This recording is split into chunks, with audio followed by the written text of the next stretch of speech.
it was twilight golf with my dad and one of his buddies, and everyone just kind of went silent when they saw the ball was on the green, and it wasn't far from the hole, and it had a little downhill slider. And when it went in, I can still hear my dad shouting, because it's near the clubhouse, and I'm sure he wanted everyone to look over. His like exclamation of watching that happen. So yeah, my approach shot on 9 that time at Rolling Green. It was cool. It was cool. And at dinner that night, I just remember him saying, like, just sitting there. It was like he hit the shot.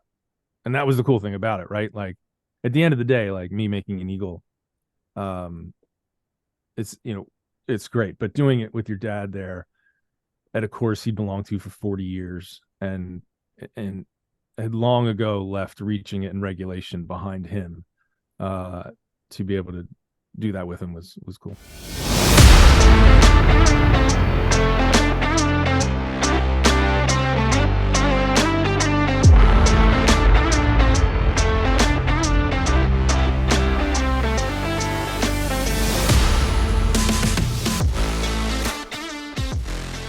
Welcome, ladies and gentlemen, to a very special episode of the Whole Story Podcast. Robby and Jonathan here, as always, and we've got a very special guest that we will introduce here in a second. Quick recap over the weekend. Scotty Scheffler wins the Hero World Challenge. Tiger's tournament. Scotty was putting a lot better. Tiger was back, so that was kind of big news for the weekend. Also, Will Zalatoris was back, another golfer that's one of everybody's favorites. But yeah, it was fun to watch a little bit of that. Jonathan and I did get to go play a course in South Carolina. I'd already played it once before. Jonathan got to play it for the first time. Old Barnwell in Aiken, South Carolina. A great course. Give a shout out to Brandon Smith, a good friend of mine, who's a member there and hosted us, and another buddy, Jonathan Dickinson, who we got to play with, and he shot even par, by the way. So that was fun to watch. But we got to meet Nick, the owner, and we got to see our friend Morgan Purvis, who's been on the podcast before. We saw the head pro, Kitty, and we saw many others. I mean, they're great folks all around. But Jonathan, I got to ask, it was your first time. What did you think of playing Old Barnwell? Yeah, well, it's wide open, which is great because it's still developing. It was easy to find all of my lost balls that normally would have been lost balls because it was the only one out there since it was new enough. But probably the toughest greens I've ever played on. Even you all, the three of you, were a lot better than me. There was one hole that I did shine through. I had a hole out from 77 yards and it went in, which is fortunate because everyone else took like 7 or 8 shots to try to get it to stay on the green. So I just was lucky enough that it probably hit the flagstick and dropped in instead of rolling. I've never played a course like that. It was really nice. But if you were off by 3 feet or pushed a putt, 12 inches. I had one putt that I probably hit 3 to 4 inches past the hole, like in terms of speed, and then it didn't stop. And then I think I ended up 30 feet away. So a lot of fun, really good time. I'm hoping to go back. So Brandon, if you're listening to this, I'm free and available the next time that you need somebody to come and make you feel really good that you feel that you're really good at golf comparatively. So, yep. Well, it was a lot of fun. I'm glad we got to go do it. And yes, hopefully we'll do it again soon. But we are here to talk. We always talk about golf stories. That's what we love. That's what this podcast is all about. And I feel like today's guest might be the king of telling the golf stories. So I want to introduce Tom Coyne. The name has to be familiar. The voice will be familiar as well. Quick bio. He has written books. Let me just read off some of these. A Gentleman's Game, which turned into a big movie. Paper Tiger, an obsessed golfer's quest to play with the pros. And then you got a course called Ireland, a course called Scotland, a recent one called a course called America. All those are great. And then he's actually working a book coming out in 2025, a course called Home. He's also the senior editor at the Golfer's Journal. He does podcast. As you can see, if you're watching this, he's got quite the setup there. And then now he is living in the Catskills area of New York because he is the owner-operator of a course up there, Sullivan County Golf Club. So, Tom, it is an honor to welcome you to the Whole Story Podcast. Robby, thank you so much for that. That was a very generous, exactly as I scripted it. You read it perfectly. Well, you're a writer. We figure let's just go word for word what you want us to say. No, very generous introduction. And Jonathan, if if you don't get an invite back to Old Barnwell, I'll take you. I was fortunate to sneak in there as a member as well, and I'll actually be down there on Sunday. Really? Yeah, so looking forward. I was down there a couple weeks ago to check it. Well, so we did like a preview during the Masters last year, and then got to play the whole course a couple weeks ago, and I'm going back with some buddies uh, on Sunday, which is like the only day of the week they're calling for rain. So it's far enough out that I hope I played in rain last time. So hoping I'm not bringing the bad weather with me again. But that's great. Nick is such a wonderful guy, and Morgan is the best as well. So all good people were running in the same circles. Yeah, it's a great course. Yeah, you remember, I'd love to hear your take on it. I mean, obviously, we didn't want to talk about the whole Old Barnwell. I mean, we'll talk about that all day long, but they've got quite a mission there. But as far as golf courses go, maybe how Jonathan described it, what are your thoughts on Old Barnwell? I think it's just incredibly fun. I think you hit a lot of different golf shots. I think it's a course that has, a par 73, and the way it's routed and laid out, it's a unique experience. The way that they used sort of landforms and some kind of old school like Victorian hedge rows and stuff like that, like those sort of like lumps and bumps. I think just create a lot of interest. Like you said, though, it's pretty. I mean, you walk out there and you see pretty much the whole golf course, and it's just a stunning. It's just got huge scale, and it's a massive property. So it's going to be, I was attracted to it, knowing Nick and his story, and their mission was the most interesting thing to me about it. We, like, pretty much with everyone who joined, because we all joined before the golf course was built. So the idea of a golf course and a golf club that wants to give back to a community and give back to golf, that's interesting. And it was also, Nick's mission to bring in just people who love golf and don't necessarily, it was set at a price point where, he could just get people who were crazy about golf rather than people who wanted to sort of like show, put another notch in their membership roll. So it's just a cool membership. It's people who are really into the game and into like doing good things around the game. And so, I can't wait to see it continue developing. The clubhouse and the range, they're starting on those now. And then, when the kids course goes in, which, our kids got to submit designs for holes on the kids course, which is so incredibly cool. And then the second course sounds like it's going to be a blast as well. So, it's an exciting thing to be a part of, especially, with all that's going on in Aiken, and the proximity to Augusta. It's a place that I'll have an excuse to visit it pretty often, which is not that I get invited to Augusta all the time, but there's Masters Week certainly, but there's always a reason. Aiken's not far from, if you're in Charleston or Savannah or wherever you are, it's easy enough to get to, and there's just it's a booming golf scene, so it's exciting. Yeah, it's actually nice being in Augusta. About an hour away from there, there's supposed to be two fairly nice courses that are planned to be developed just on the river over in North Augusta. So it'll be interesting to see over the next couple of years that, I always wondered or thought Augusta could be a golf mecca, regardless of whether or not it's the week of the Masters. Right now, it's really just that sort of 1 week, but there's some really nice courses within a close vicinity. And I think finding those opportunities in the area are going to turn it into more of a year-round destination for golfers. It would be cool if it was marketed that way, and if that was more of an option, because I think what people think of when they think of golf in Augusta, well, they obviously, aside from Augusta National, is golf courses that are super, super expensive during Masters Week. And that's really like maybe anyone's only experience with golf in that area. And so, when people go down there, maybe because of the cost, they don't want to play, or they're more focused on going to the Masters. So It would be great because I mean, yeah, between Aiken and Palmetto and Aiken Golf Club and Tree Farm and Old Barnwell being so close to Augusta, it would make sense it would be cool for there to be, more options in the Augusta area. And then, to go with that, I mean, there are great places to stay in Augusta. You just can't get into them during the Masters. So, Yeah.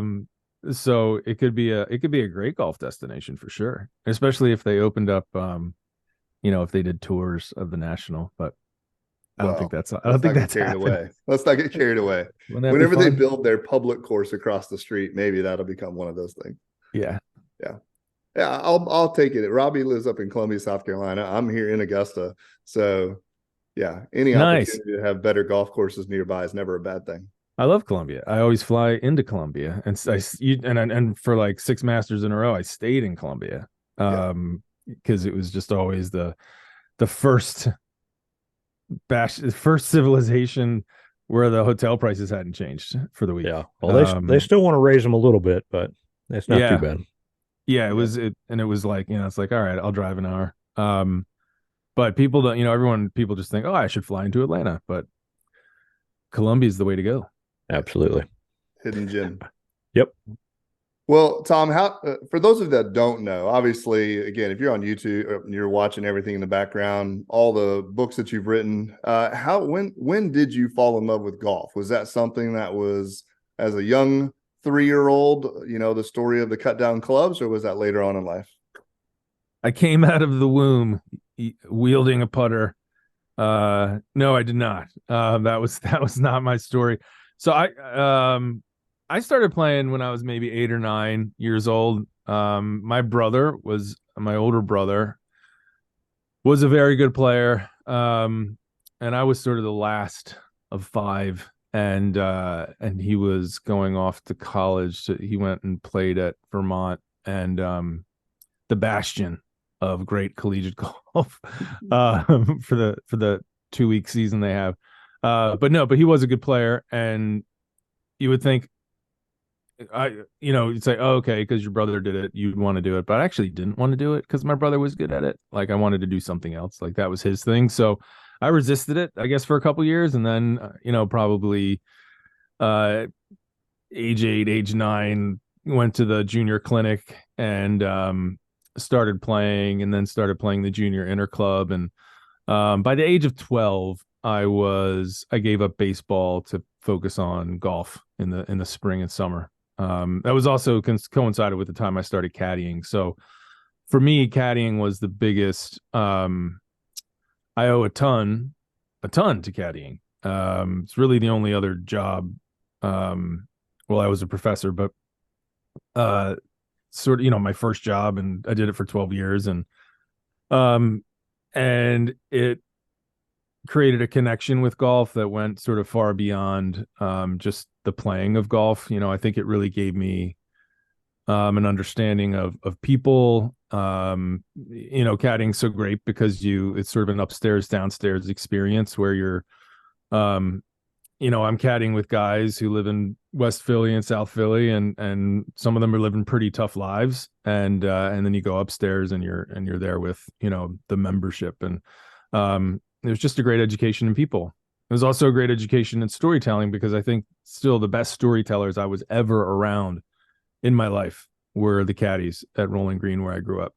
Their sense of humor and timing and drama and hyperbole and everything. I just remember being a kid, just sitting around listening to them tell stories and being so captivated, and not even wanting to get a loop. Most days I would have just rather sat around. And I was in a good situation where my dad was a member at the club where I was caddying, so then I could go play. So I would always, like, if it got around to like 2 o'clock and I hadn't gotten out, I'd be like, all right, cool. I can go hit balls now. And then dad would come to pick me up. Did you loop? Like, I couldn't get out. I played 18 holes instead.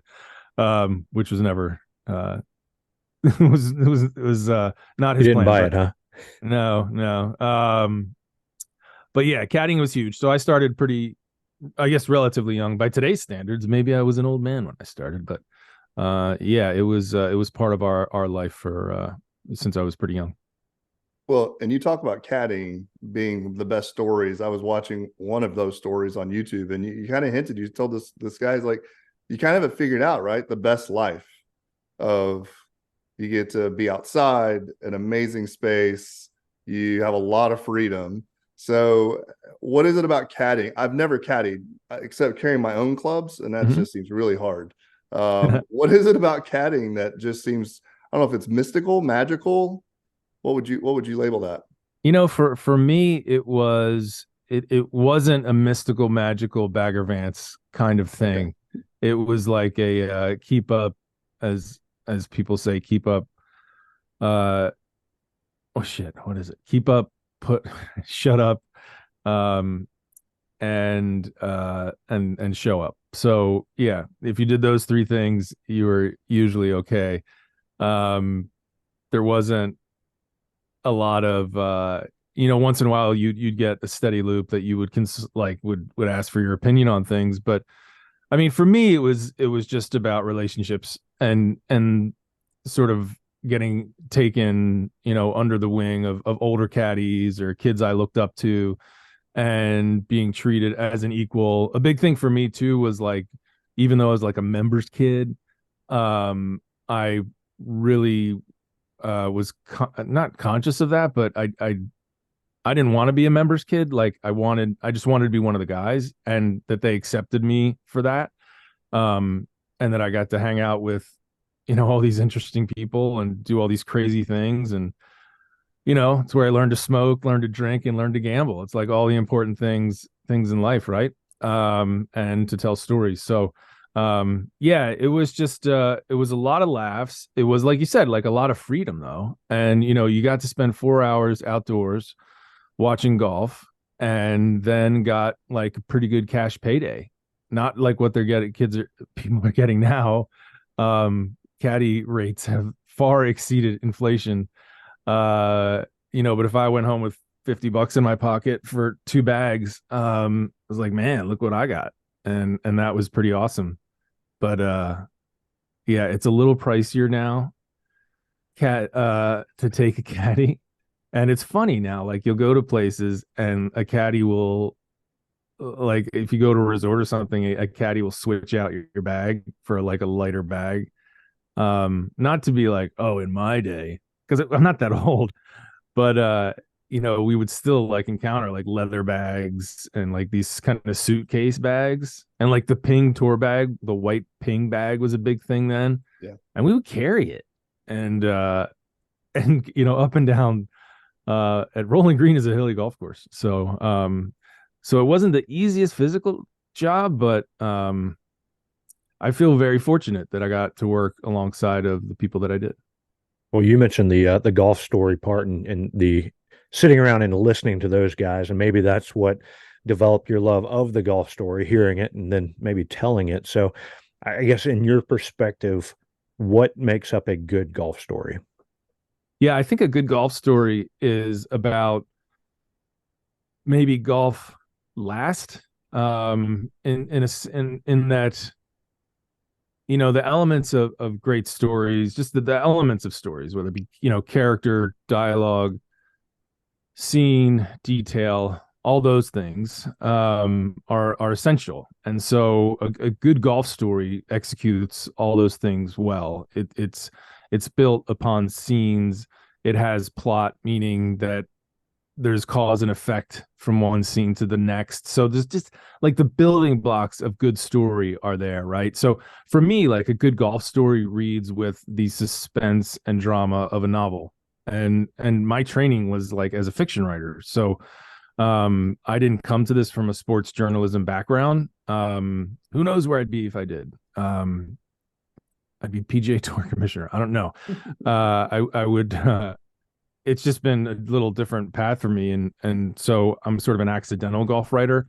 So I'm always attracted to writing that to me just feels like fundamentally good writing first, and then has the golf elements that sort of try to defy cliche and defy the expected, which is hard to do. I mean, we're in a sport that is built on stories, and whether it's just even the language we use in golf or the descriptions or the stories we all know, it's hard to like stay away from those cliches and those easy sort of formulas. So I guess that's probably why I've gone out and done these ridiculous things to try and avoid those traps that one might fall into. So but golf is just a great thing to write about because, you know, every story needs problems, and golf is full of those. I mean, just the idea itself of putting a little ball in a hole that's, you know, 600 yards away with using a stick and hitting it 5 times is absurd. And so the drama and the problems that are just inherent in the challenge of golf makes for great material. And the setting is good too.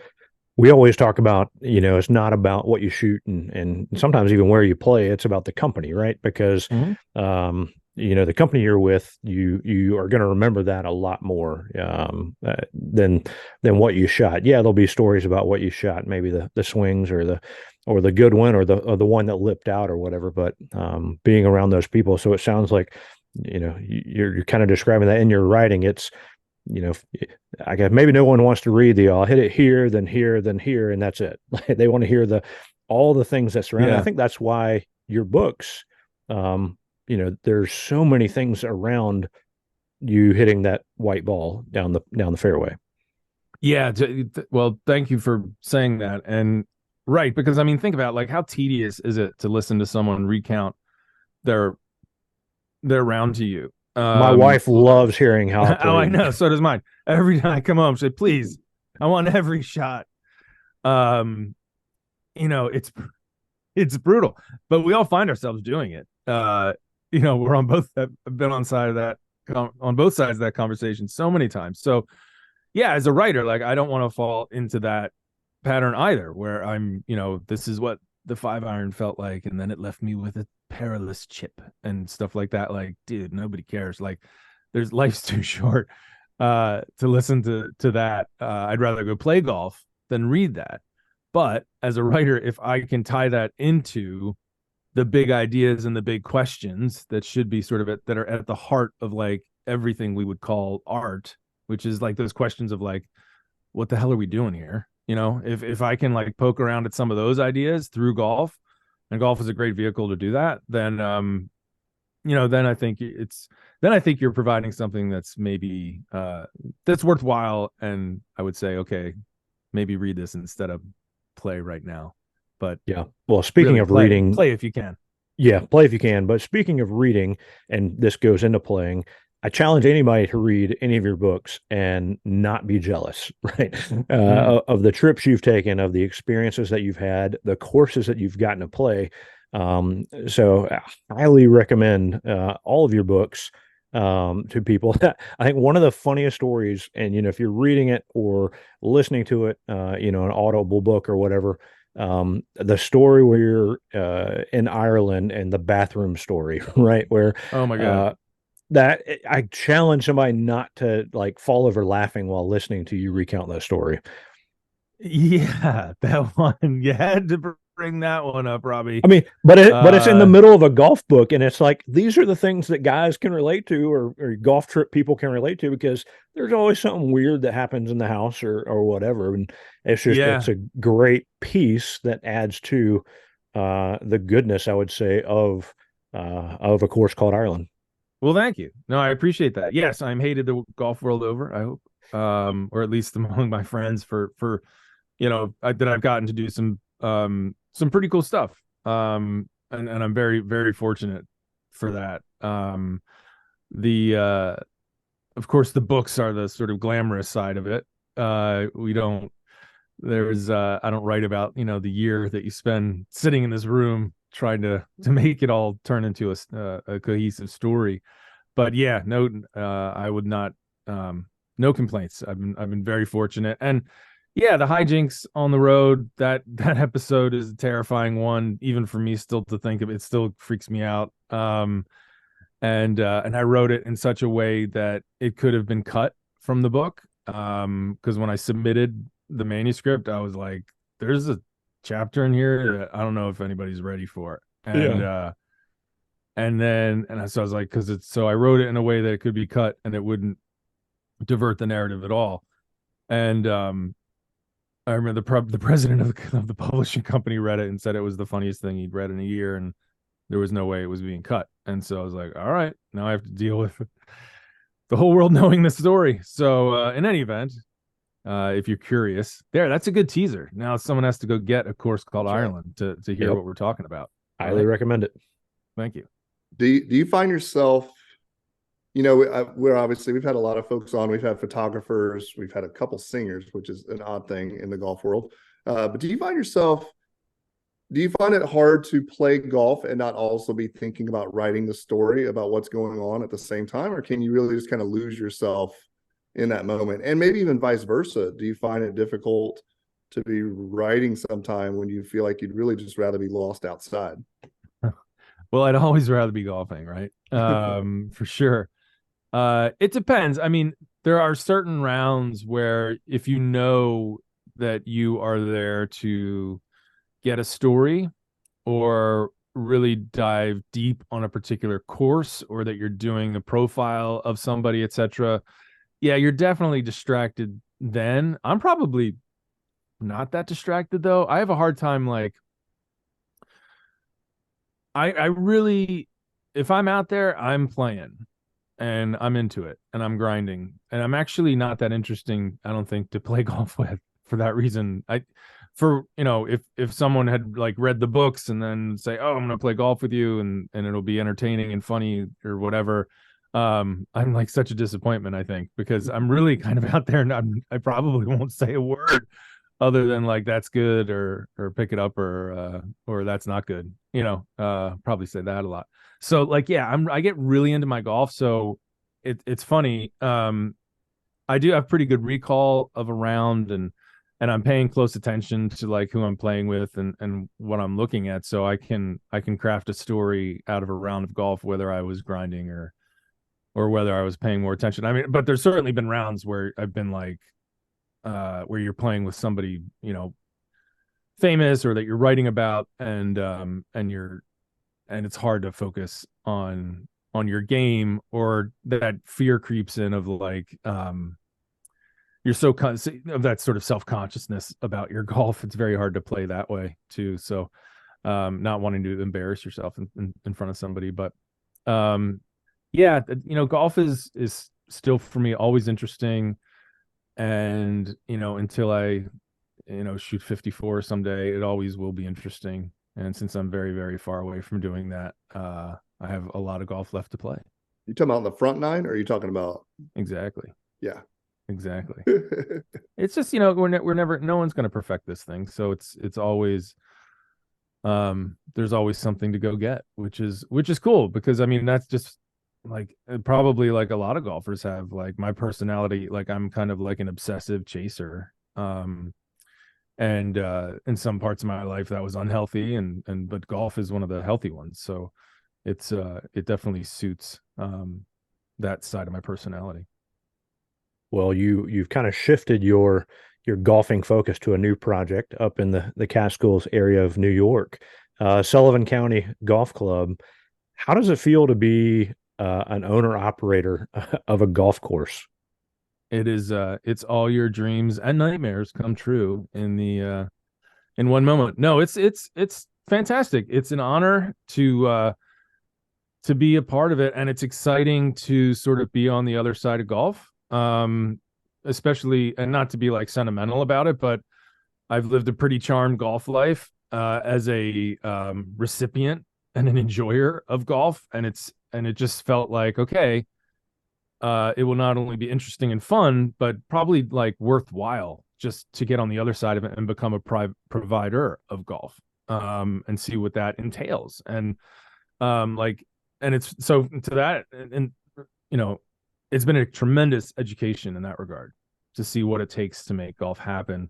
I mean, I had a little insight as a caddy and kind of working in a pro shop when I was younger as well. But when you, even at a small, I mean, we're a 9-hole golf course on 70 acres of a 180-acre property, and it's pretty straightforward. It's a pretty simple operation. But even then, I mean, there's just a lot that goes into making golf possible. And there's also a lot less in some ways than I thought. Like it's just been a cool education. Like I've learned that, like, we have a staff of a greens crew of 2 people and 3 when I'm there. Because I mow as well. And we have, just a few, 3 or 4 machines that we use. And that's kind of all we need to provide like pretty good golf. Not perfect golf, not like Augusta or country club standards, etc., but like good golf. And so that's been kind of cool and very encouraging. I think it's encouraged me about golf in general as we try to sort of make golf more sustainable and less expensive, etc. Well, I don't know if anyone's trying to do that. We're trying to do that in Sullivan County. So, but no, it was an honor to have this year to be a part of this, and to be trusted with 100-year-old golf course that, for the folks in Sullivan County, which is in the lower Catskills in New York, has meant something to like generations of families there. So that's humbling and exciting. Do we expect a coffee book or something like that to come out? 100-year history of the Sullivan Country Club. Yeah, it's my book. That'll have a lot of Sullivan County golf history in it. And it's a cool thing. I mean, like all these other, with the course called series, I got into sort of bouncing around all over the place and be in this part of the world or this part of the country for 5 hours, and then another part and 3 hours later, etc., and moving at a really hectic pace to sort of like tell a story, but also accomplish these weird golf feats, I suppose. And I didn't have that this time. This time I had the time to really get to know a place and a group of people, and a community. And I'm continuing to get to know that as well. So, all those things, and to learn more. I mean, we bought a home up there. I'm actually right now outside of Philadelphia, where our permanent home is, but we bought a house up there, and so it literally has become home. So it's pretty cool. It's a cool spot. It's got a lot going for it, and it's people should come check it out. Absolutely. No, it's been fun following along on the social media, both your channel and the Sullivan County, Twitter, Instagram, stuff like that, to see the development of these things, and, the excitement when you guys got some Toro equipment, and hearing about you cutting the grass, and just all the things that go into making a course, like you said, enjoyable, successful, and then watching that thing grow. So it's been a lot of fun to watch. Maybe moving to Aiken in that area will be the next course called Home Part 2. They've got plenty of golf courses, and they have big, beautiful ones, and we have a little beautiful one. It's cool. I mean, I like the idea of 9 holes too. Like, I've always been a proponent of 9-hole golf courses, going back to certainly my experiences in Ireland and Scotland, where a large percentage of golf courses and golf clubs would be 9-hole courses. And it just makes sense. It makes it more affordable. It's just less to take care of. It's less of everything, but you still get to play. You can go around as many times as you want. And so that's something I really enjoyed that. But we're putting a lot into it. I mean, the restaurant's going in right now. The courses, we're doing some remodeling of the golf course, doing a lot of clearing. It's going to be 2024 is going to be a big year up there. I think it's in a cool part of the world. We're not far from New York City, and this was a part of the world where it's basically Dirty Dancing country. It was the Borscht Belt of all these massive Jewish resorts that were incredibly popular in the 50s and 60s and 70s. And so then they all left, they closed, and these towns were sort of left behind a little bit. And so, but they're having a resurgence now. So it's cool to be a part of that. And I think golf has a role to play. So come on up, especially if you want to see where they had Woodstock. Woodstock is right down the road. So it's a cool hang. We'll drive past there and just come play golf. There you go. There we go. Well, Jonathan and I have always talked. We at some point we will put together a 9-hole golf course. We were big fans of that. Jonathan maybe wants to do an 18-holer. That way he can break it up into 6, 6, and 6, Yeah. which I think would be a good option as well. But we ask Mike, everybody because, again, we love golf stories, and you being a pretty avid golfer, loving the game. What is your all-time best golf shot? Whoa. Big one. All-time best golf shot. No, probably. Yeah. It was probably when I was doing Paper Tiger, which is a book where I tried to play like next level golf, pro golf, whatever. I was a younger lad then. And there's a chapter in there where I'm playing with my dad at Rolling Green, where I grew up, and we had this 9th hole. They still have a 9th hole that at the time was considered one of golf's unreachable par fives. It was, like 580, 590 uphill, side hill. And, with the equipment when did I do that book? 2004, 2004, 2005. Like, it had never been, there had been some holeouts for Eagle, but no amateur had ever hit it in 2, and made the putt. I think one other amateur had hit it in 2, but hadn't made the putt. So in any event, you know where this is going. I hit a big drive on a dry fairway, and actually had hybrid into it, which is crazy. And it bounced up there and got onto the green. And it was like Twilight Golf with my dad.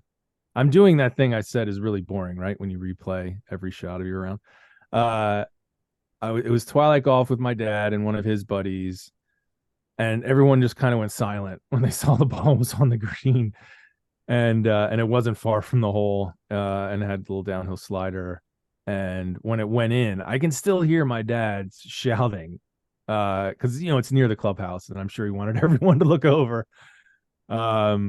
His like exclamation of watching that happen. So yeah, my approach shot on 9 that time at Rolling Green. It was cool. And at dinner that night, I just remember him saying, like, just sitting there. It was like he hit the shot.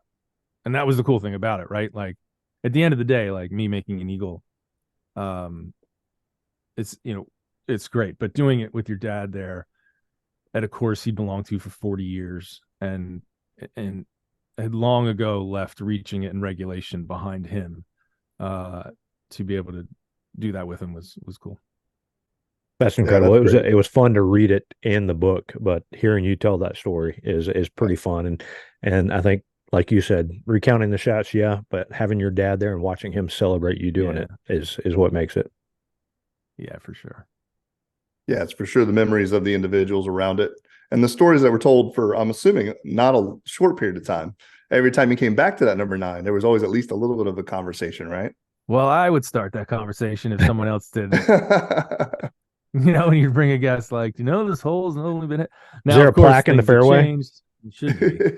No, I think times have changed, and I think it probably happens more often now for sure. But it was cool to be the first AM to do it. Yeah. It's awesome. Well, like Robby mentioned at the beginning, we like to do what we call a quick 9. So we're going to go back and forth. You can expound as far as you'd like on these answers. The first one is the favorite course that you've played. Favorite course that I've played? Well, that's easy, folks. The Coyne Golf Links in Western Ireland. Everyone get out there in County Mayo, on the Belmullet Peninsula. It's one of my favorite places on the planet, and it happens to have an incredible golf course on it. So it's amazing. Yeah, that always helps. Do you have a course at the top of your bucket list? I would say everything and anything in like Australia, New Zealand. I go to Australia in Paper Tiger, but not on like a tour. I'm going down there to try to qualify for the Australasian, which you'll notice I'm not playing on, so you can guess how that went. So all that stuff down there is uncharted territory. I mean, between doing Scotland, the 3 books, the last 3 books, I've been pretty fortunate to tick off a lot of that bucket list. But in those places. But yeah, that's the next frontier. The last frontier is down under. Is that in your retirement ages? I don't know. I wanted to do it for my birthday this year. Just a lot of planning.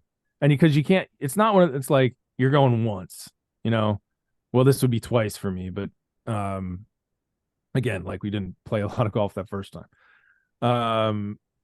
It's just so far. So like you've got to do it right, You and got to commit. you got to commit. You got to go all in. You got to do all the work of getting all the tee times arranged. You got to go long enough.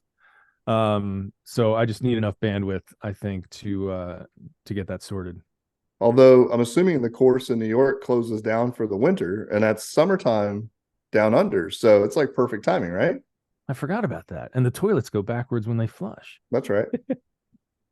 They don't really. When I went to Australia, that was the first thing I checked out. And the water just kind of went down. I was really disappointed in that the swirly bowl didn't go in the opposite direction. Who would be in your dream foursome? Dream foursome. I would say, shoot. I'm gonna go with, of course, you got to put Dad in there. Then you got to go with old Tom, and just it'd be cool to talk to him and just talk to him about like what golf is like now. And I think my dad would like to meet him. I want to come up with something more original, but I'm a big Rory fan. Um, but he's alive, so that seems like not worth dreaming about. Um, yeah, maybe I don't know, maybe Bobby Jones. Let's see who's on my painting here. Oh, I forgot. Like all these beautiful people. Uh oh, you know who I'd like to play with on the wall here? Ben Hogan. All right, so Ben Hogan, Dad, Arnold Palmer. There you go. That would be cool. There'll be Yeah. a few stories in that group. Yeah. Yeah. Our couple musician folks, we had Sam Harrop who does all the piano, the PGA guys or the pro guys, and he and our other musician guy both happen to say Tupac as one of their dream foursome guys. So Yeah, Tupac would be a good one for yeah. sure. All right. How many, if you could put a number or guess, how many miles have you walked playing and getting around to golf? Sheesh. I couldn't even guess. So when we All did of them. Ireland, yeah, I walked all the miles. So when we did Ireland, that was 1,100 miles. Looping, go walking a golf course every day, 7 days a week, sometimes twice for 12 years, for 100 days out of the year. Like, man, I should do that math though. Yeah. But I would. It's up there, man. It's up there. Especially with the caddying stuff, and I don't generally take golf carts, so and I've Caddying played for the my bad fair golfers, you're share. going back and forth, not just straight to your And ball in that's the all I hole. ever got. That's all I ever got. I never made it to the level of the elite players, You which don't is have to do fine. any more steps. You don't ever have to put your Apple Watch on numbers. You've reached the number of steps for life. Exactly. If they had a Yeah. life tally. That's No, the that's why I like playing golf. Well, the best thing about mowing every morning at Sullivan County was that my watch thought I was walking. So I'd get off the mower at like 2 o'clock and it'd be like, "You walked 37 miles today." I'd be like, yes, I'm the fitness king. No, I just went back and forth up and down a fairway 100 times. So if you could only play one golf hole for the rest of your life, which one would it be? one golf hole for the rest of my life. I'm gonna go with man. Okay. 17 at the Carn golf links, or 8, I guess, depending on which 9 you're playing first. John Garrity, who's a wonderful writer, used to write Golf for Sports Illustrated, but like kind of wrote a whole book about that one hole trying to par it. And it was fun when we went over with No Laying Up and we did their tour sauce season. We went there and I think I did par it that day, which I haven't done since. So yeah, 17 at Carn. Very nice. Well, we're big fans of golf logos. Sullivan County has a really incredible one. Big fans. I've kind of got this thing where I want to get something, but I really want to play the course first. So when Jonathan and I come up, we'll grab some gear when we play it. But besides Sullivan County, what is your favorite golf course logo? Mm. Mm.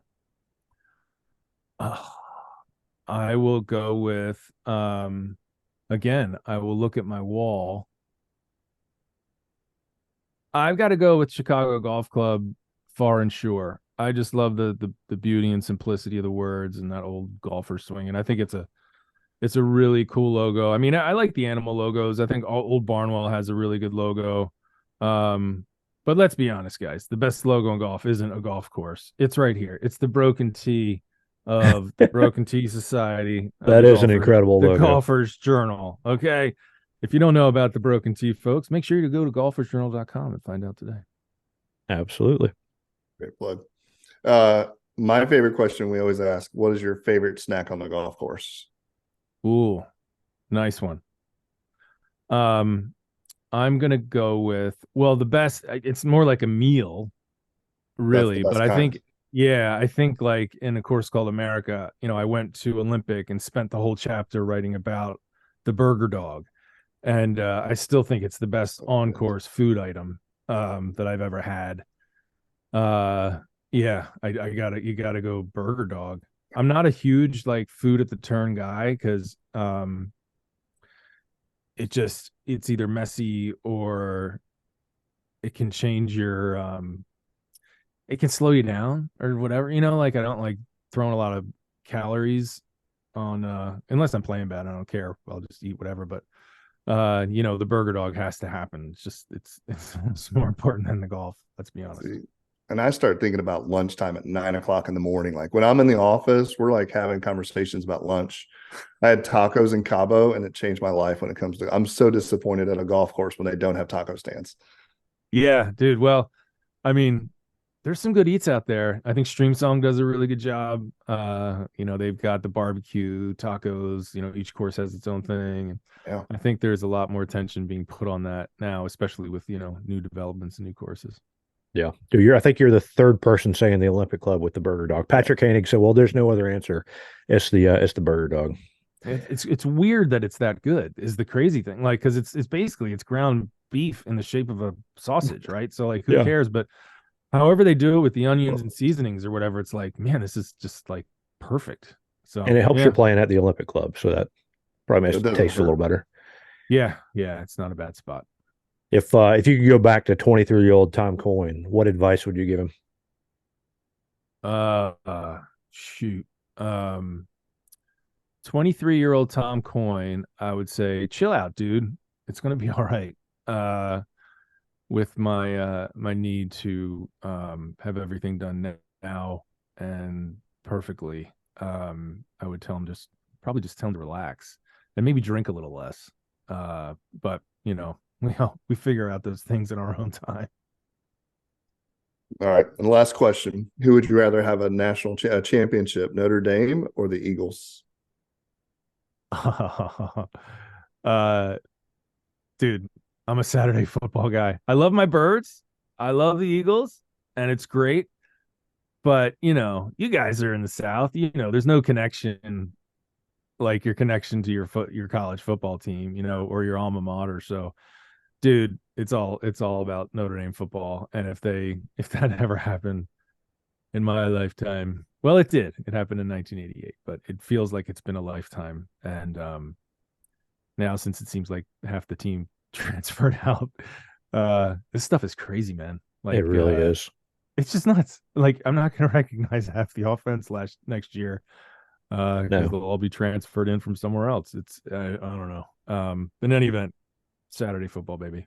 There you go, Notre Dame. Well, we've taken up a lot of your time. We are extremely grateful for you joining us on our show here. Thanks, guys. This was a lot of fun, and I really appreciate you having me on. Yep. Well, you gave a plug earlier, but I was going to mention Christmas is right around the corner. For those that are looking for golfers to buy something, any of Tom's books, he mentioned the Golfer's Journal. Join that. Join the Sullivan County Golf Club, right? You can become a member there. But all of those things are extremely great options for Christmas gifts. But for Jonathan, this is Robby. We really appreciate Tom Coyne joining us this week on the Whole Story Podcast.